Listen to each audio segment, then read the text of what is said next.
Okay, it's time to get started. Thank you guys for coming. So I'm Daniel Whitenack. I work for a company called Pachyderm. You'll hear more about that project a little bit later. But today I'm going to be talking to you about building GPU-accelerated workflows with TensorFlow and Kubernetes, which is this really long title. I should have made it more shorter and more exciting. But hopefully the talk will be exciting. So it was a great setup in the last talk, talking about some of the challenges around using GPUs on a data science team, and how you could actually offload like model training onto a GPU on Kubernetes. This talk is going to be related. But it's going to have a slightly different spin. So really what I'm going to be talking about, the keyword here is workflows. So oftentimes, running model training isn't the only piece of the puzzle, right? Actually, it's only a very small piece of a very much larger puzzle, which includes a lot of pre-processing of data. It includes training, it includes inference, it includes post-processing, it includes visualization. And what I'm going to try to get across to you guys today is how we run all of that together on Kubernetes while still being able to offload those important pieces to the GPUs when we need to utilize them. And so we've worked with a bunch of different users and clients to do this. So what I'm going to describe is kind of how we do that. To that end, I'm going to start by talking about like my picture of this kind of bigger data pipeline scenario, where a piece of that is model training on a GPU, but it's more. And then we're going to, obviously as part of that, talk about where the GPU comes into play. Then we're going to talk about why Kubernetes is so good at managing this sort of thing, and what, if anything, we need to add on top of Kubernetes to be able to support this sort of workflow.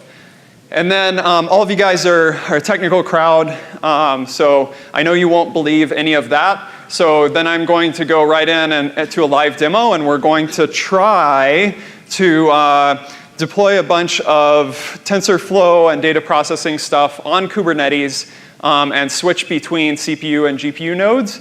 And fingers crossed that goes okay. So sound okay? Everybody good? I mean, that's the only talk I have. So I mean, you can like exit now if you want to hear something different. All right, let's go ahead and get started. So in my mind, again, like the typical workflow for a data science team or an analytics team is very much broader than just model training. That gets a lot of attention because that's kind of, I guess, the cool part, right? But actually, there's really a struggle around managing the pipeline as a whole. And actually, I think this problem is really crucial, because if you can't handle like all of these pre-processing things and then get the data to the GPU when you need to, and handle all the post-processing things and be able to share those resources and also be able to reproduce certain analyses and hand them off to other parts of the team, then you're really going to struggle to create value in a business. So I'm going to share like kind of an example. So this is very much an example. It's not the things that we'll talk about today will apply in many more examples. But one example of this is like processing images and maybe doing some object detection. So in like this sort of workflow, we might start with like a raw data set of images from somewhere. Let's not worry about where they come from, but we have access to this raw data set of images. The first thing that we probably need to do is pre-process those somehow. So maybe our like model needs to take those in a certain format or a certain size, or maybe we need to like pair them with other images or label them or format them or tag them in some way. Anyway, there's a lot of different pre-processing that we might want to do. And out of that pre-processing, then we might get a set of nice images that we want to feed into our model training. And I've represented this here by one stage, but oftentimes, like when we work with people, this could be 15 stages of pre-processing, right? Developed by like 3 different people in a team, right? Okay, then we have the cool model training stage, which takes in that data, and trains some type of model, maybe a neural net, and oftentimes, like I think last night people raised their hand, a lot of people are using TensorFlow. That's why I'm going to be talking about using TensorFlow, but again, this is an example. So this would apply to any framework that you're wanting to use, whether that be TensorFlow or Caffe or whatever. And so we're going to train our model using that framework on that input, preprocessed input. We're going to maybe serialize a model or export it in some way such that we can use that model for inference. So we're not going to retrain our model every time an image comes in that we need to do object detection on. We need to like serve that model somehow, like TensorFlow serving or other things. So this is kind of a separate stage. And I haven't even added in after this, like if there's post-processing, right? So here I've already kind of got these 3 distinct phases. I've left out post-processing, and these could be expanded into multiple other stages, right? So you can start to see that this can be a little bit of an orchestration nightmare. And this is why oftentimes me as a data scientist, and I start talking to, DevOps people and infrastructure people, and they say I'm a data scientist, then they kind of just like start walking away, and they don't really like me so much anymore. But it is a challenge, especially, you're utilizing multiple frameworks, you're utilizing weird frameworks that the rest of an engineering organization doesn't understand, and you have these like multi-stage distributed things that need to be managed and updated over time. Okay, so again, here we have these kind of 3 distinct stages. So let's talk about like where GPUs come into that. So actually, most of the time, so I'm not like saying a general statement here, but most of the time people utilize GPUs for model training, as was mentioned in the previous talk. So here we actually have 2 stages that will run just fine on CPU nodes.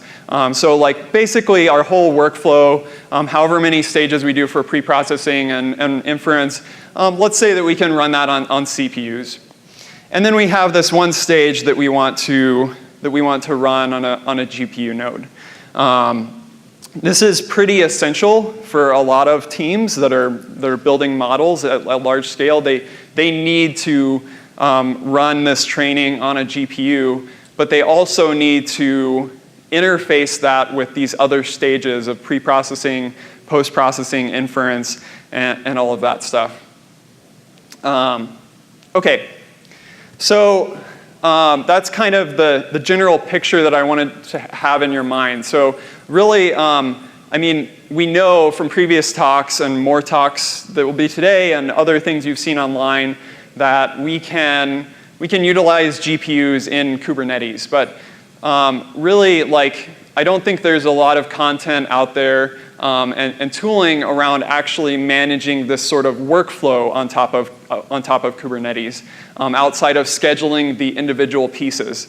So that's really what I want to focus on, is like enabling this workflow and then also being able to get those necessary stages that need some sort of acceleration onto GPUs when we need them. Okay. So again, let's say that we have these few stages, just generally. Well, I mean, one of the things that we need to do is we need to make these stages portable, right? And I'm kind of preaching to the choir here, but you guys understand, like I can Dockerize these different stages and run them in any sort of environment, and that's great. And I like not having to convince you of that in this conference, because a lot of times I have to convince people of that in data science conferences. But you guys understand that. So this is a way that we can package things up and get them running with reproducible behavior in another environment. But again, we don't want to be like SSHing into machines and deploying these things manually, right? So Kubernetes, among other things, I can't, I don't have time to go over all the benefits, but again, I'm preaching to the choir somewhat here, right? Kubernetes gives us this great and awesome framework for being able to take these stages and deploy them not only on the CPU nodes, but on GPU nodes, in a very descriptive way, where I can say, you know, I want these certain workloads defined by these containers to run on these types of nodes, and then guess what? It happens. And that's really great. So we have, up to this point in this picture, we've made our individual processing stages portable, right? And we've actually made deploying all of them together portable, because we can run Kubernetes anywhere, right? Your data scientists can develop these things. You can deploy Kubernetes where you want, on whatever infrastructure you want, and then deploy this set of things on Kubernetes. But that's actually not the only piece. So what am I missing? Someone tell me. So let's say that like the model inference, that's some type of serving thing. Okay, so like outside of the functionality of each of these pieces, like operationally, what am I missing to enable that workflow that I discussed before? What now? The linkage between stages, right? What else? Lifecycle management, development. Lifecycle management, updating, that sort of thing. What else? Data sequencing. Data, yeah. So the first one that comes to my mind, right, is I deploy these containers here, and I'm a data scientist, so I want to process data. Where is the data, right? I have to somehow get the right data to the right code, right? And maybe, like, let's say that's stored in an object store. That's what was talked about in the last talk as well. Let's say our data is in an object store. So somehow I need to get the right pieces of data, which aren't everything that's stored in the object store, right? I need to get the right pieces of data to the right pods to be processed, okay? And then there's the element of the linkage that was mentioned, right? Actually, that's not all, right? I need to get the right data to the right code, and I need to run those steps of processing in a very specific predefined sequence, right, for things to go right.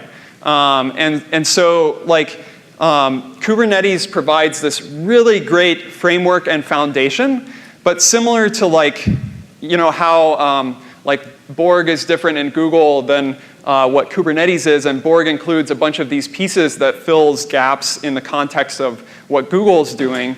And then there's Kubernetes, and in industry, you know, it doesn't offer us everything we need. You know, we might want to use like Vault for secret management, or Istio for service mesh, right?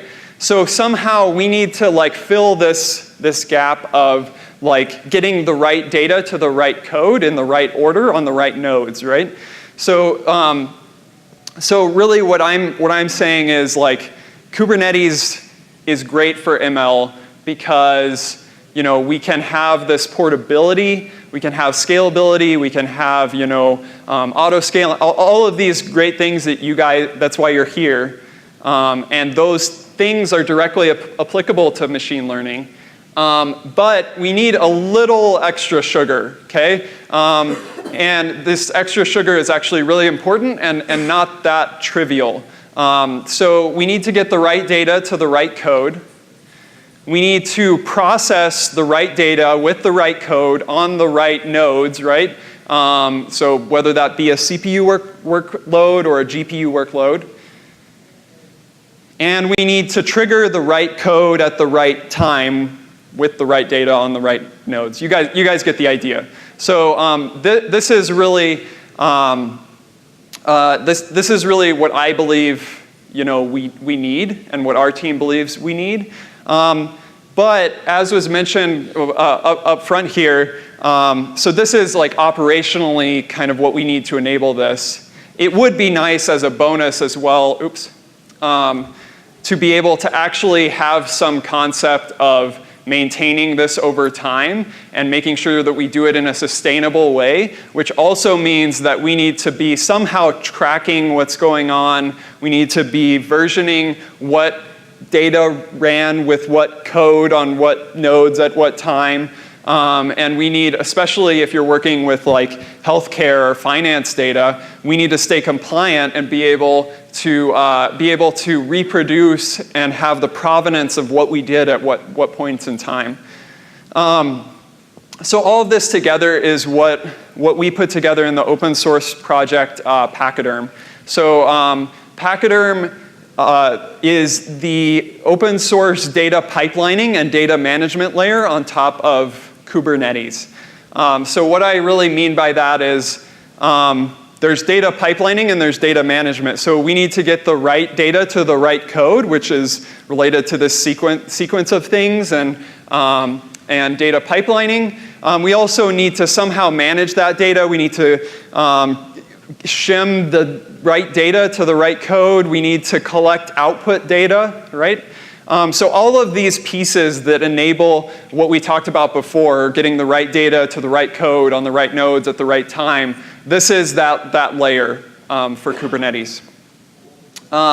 So the pieces of Pachyderm that enable this are first data versioning. So all data that's processed in Pachyderm is version controlled. So kind of think like Git for data.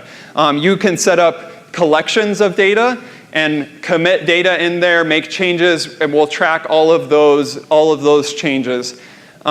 Which both lets us have reproducibility, but it also lets us know when there's new data, so we can trigger the right things at the right time, right?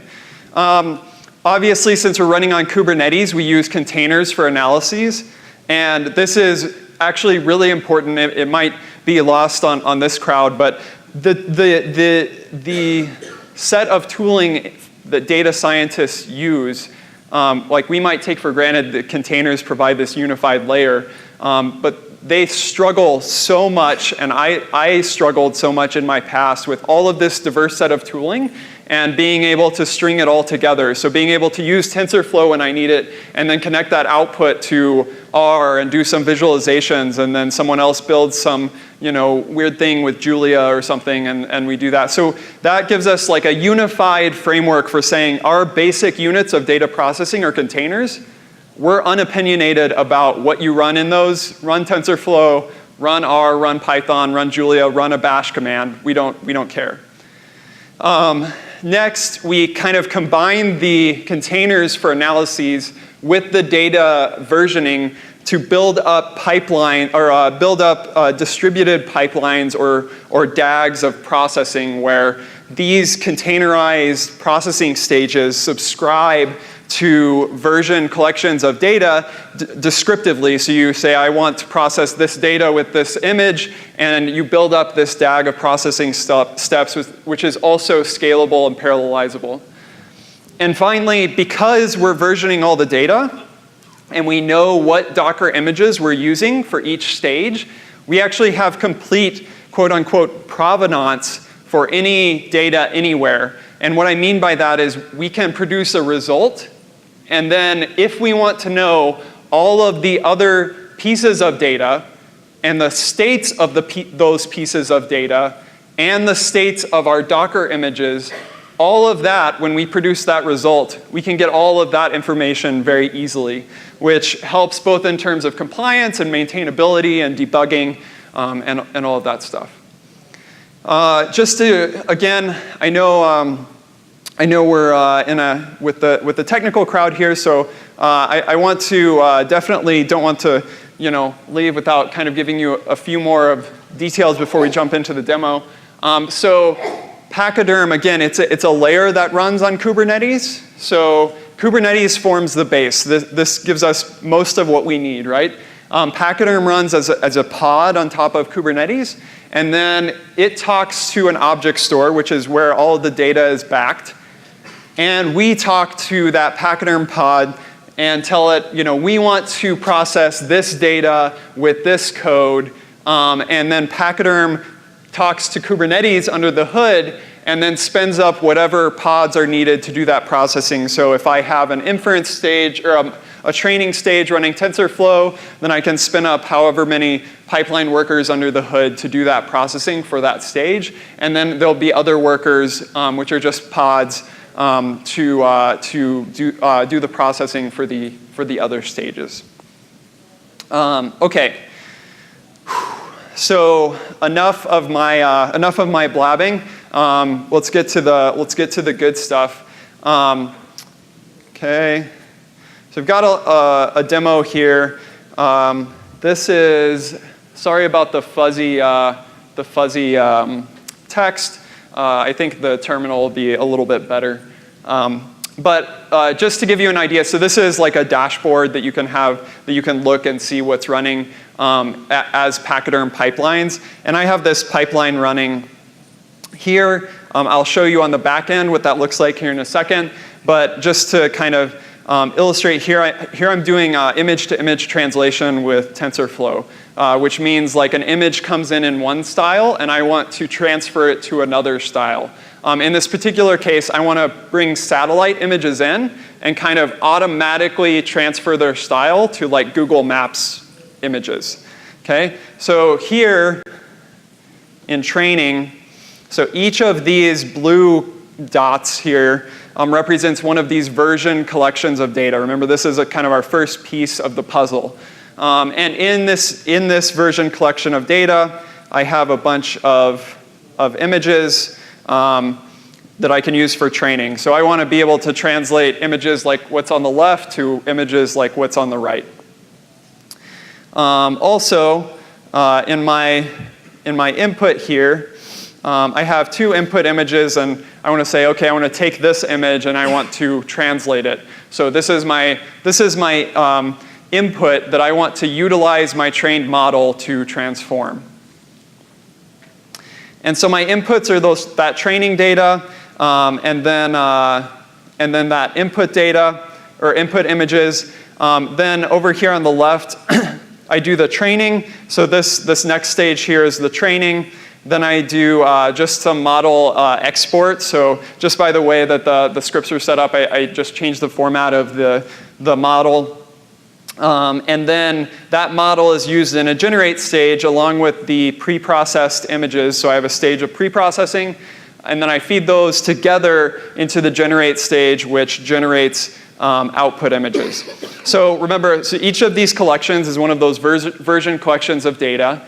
And each of my pipeline stages are containerized analyses, right? So if I click on one of these, this is my model training stage, and I go down here, I can see how this pipeline stage is defined. And it's defined via a Docker image and a command that's run in that Docker image. So I'm basically telling Pachyderm, hey, I want you to process this data using this Docker image, and when you do it, run this command, which is just my Python script that's using TensorFlow.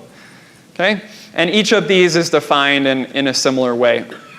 So in this case, all of my pipeline stages, except for this checkpoint, the model training stage, all of those are just fine running on CPUs. And actually, I can parallelize them very, very easily across CPU node instances. So no worries, like I don't have to worry about using a GPU for those stages. So ideally, what I would want to have is I would want to have those pods that are running those processing stages run on CPU nodes. And then when I need to run checkpoint, I want that to be scheduled on a GPU node such that I can do my model training very quickly. Okay, so let's move over and connect some of the dots. So we have, if I look at what's running in this cluster now, I can see there's PacD running, which again manages all of this pipelining stuff and data management things. And then I have all of these pipeline workers. So I have, in this case, I have a single worker for each stage of my pipeline, although that's by no means not the only thing you can do. You could spin up 100 workers to process a stage in parallel. That's fine. And I can talk about that in the question and answer if that's something you want to talk about. But I have each of these pods scheduled. And I've already actually put some example data in. So if I look at what jobs have run, which jobs just mean how many times have these stages run. Sorry for the wrapping there. But I can see like checkpoints run once. I've pre-processed a couple times. I've run my model export, and I've generated images once. And that's reflected over here in the dashboard as well. I can see that this last stage if I look at, or actually, excuse me. So the reason why that one input ran twice, which I'll illustrate the data versioning here, is because I put 2 images into that input images. But I can see that I've actually done that in 2 consecutive commits. Okay? So I could actually go back to this original commit of the data and see that, oh, well, I only had 1 image at that point in history, and then I added the other one. And what will happen, to kind of illustrate how all of these things are automatically connected and those links are made, let me just put one more image into that input images repo. So I'll put it into input images on the master branch. Remember again, kind of like get-like semantics here for data. And I'm going to put this 3rd image in. And actually what I'll see if I list the jobs again, I'll see that automatically, what happened is Pachyderm saw that there was new data that need to be processed in the input. And it said, oh, you've descriptively told me that this pod should be processing that data. I'm going to hand off that data to that pod. It's going to be processed. And then it's going to go on down the line. So that'll probably run quickly. We can see that it actually pre-processed that, and it ran the last stage as well, all automatically triggered. Okay. If we look at the output here, it's actually not super impressive because I ran, so it kind of looks like a Google Maps drawing, but I only ran the training for 1 epoch. If you're familiar with training, that's not sufficient in general. But I did it, so it ran for about 11 minutes on a CPU. And the reason why I did that is to show you something that would actually execute in the time of this talk, hopefully. So, okay, I can see that I automatically generated the output for the 3rd image as well. Okay, so we've solved, if we take a step back, let's think. We now have all of our stages running as pods on Kubernetes. We've wired them together. We've connected the right data to the right code. When new data comes in, we can automatically trigger all of those things. The piece that I haven't covered, which is really the punchline of this talk, I guess, is that that's actually not the complete story, because I still need to make sure that at least one of these stages runs on a GPU, right? I want to run my training on a GPU, and actually what's happening under the hood, let me show you here. The way that I told Pachyderm to spin these up is with a specification like this that says, create a pipeline called checkpoint, use this Docker image and command, run it on this input data. Here I'm just going to run one instance of that, but I didn't say anything about a GPU, right? So what happened is Pachyderm said, okay, that's all cool. I'll run that. Whenever the data comes into training, then I'm going to train your model on that new data. But like I said, if we look at this, so our original training here took 11 minutes. So I just ran it earlier this morning, and 11 minutes isn't that much in the training world, but let's say that we want to do better and we want to make sure that that runs on a GPU. First, let's just see if it did run on a GPU node. So to kind of show you how I have this cluster set up, this is the instances in my cluster. It's running in AWS, although you can do this same thing in Google Cloud or Azure, it's fine, or some hybrid solution. But here I have one node that's a P2 extra large, which is a GPU node. Okay, so maybe I did run on that GPU. Let's check. So if I list job and I look here at this training, and let's go ahead and get the logs for that job and just grep for CUDA. Okay. Oh crap! I didn't find any GPU, right? So this ran just as it normally would on a CPU node. Now, all I have to do, so remember going back to the last talk, remember what the standard workflow these days is for data scientists using GPUs. You do a bunch of stuff on your local machine.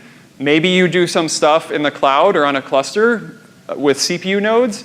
And then when you need to do something on a GPU node, you turn around and you're like, hey, Frank, are you using the GPU node? And then he says no, but then maybe Susie's using it, so you schedule a job on it, and then like all goes to crap and everybody's angry and it's not harmonious at all. So we want to strive for something more harmonious. So I want to just make sure that that runs on a GPU. So all I have to do is go in here and modify my pipeline spec and just set some resource limits and say, hey, I want to run with a GPU.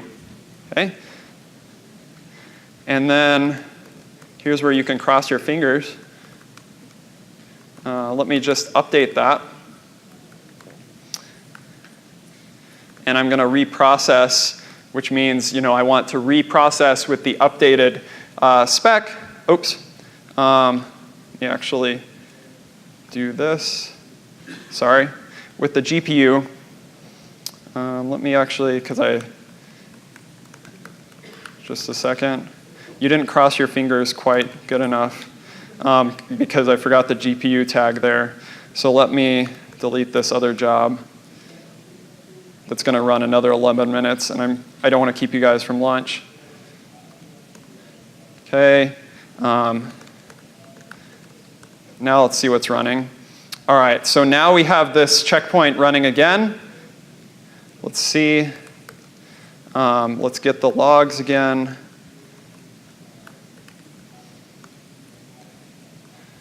Haha, there's my GPU. And so all I had to do was just set that resource limit. And now Pachyderm knew, hey, you don't want me to run this on a CPU anymore. You want me to run it on a GPU.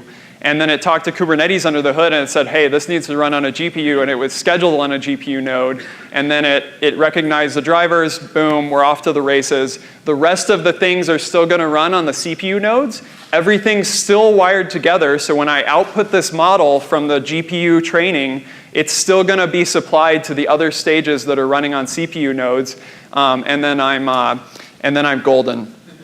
Okay, so let's. I'll just keep this up in case you're. This should finish. I think it finishes in like 1 minute. So 1 minute compared to 11 minutes is pretty good improvement. So yeah, that's the demo I wanted to show. So I'm gonna be happy to. So I'm gonna be around the rest of today and tomorrow. It's lunchtime now. Happy to have lunch with you guys. There's stickers up here, so if you're into that sort of thing, grab some of those. I'll also post these slides on the schedule site. The PDF, there's a few, so don't feel like you have to grab the picture unless you want it, but this will be posted on the schedule, so you can grab the PDF of this and then follow these links to all the docs. Let's just see if, oh, we got it. Okay, so we ran about a minute. Okay, so all right, thanks guys.